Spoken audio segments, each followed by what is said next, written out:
আসসালামু আলাইকুম। 1 নম্বর হাদিস শরীফ, আখলিস দীনাকা ইয়াফিকাল আমালুল কলিল। হাদিস শরীফের অর্থ, তোমার ইমানকে খাঁটি করো, অল্প আমলি নাজাতের জন্য যথেষ্ট হইবে।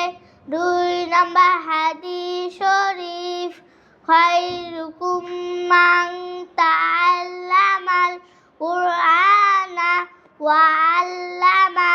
হাদিস শরীফের অর্থ, তোমাদের মধ্যে সর্বোত্তম ওই ব্যক্তি যিনি কোরআন মজিদ শিক্ষা করেন এবং শিক্ষা দেন।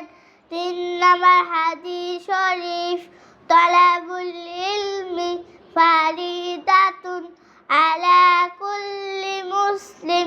হাদিস শরীফের অর্থ, দ্বীনি ইলম শিক্ষা করা প্রত্যেক মুসলমানের উপর ফরজ।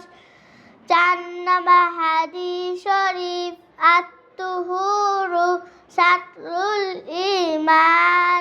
হাদিস শরীফের অর্থ, পবিত্রতা ঈমানের অঙ্গ।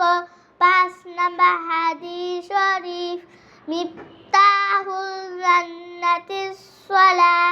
হাদিস শরীফের অর্থ, নামাজ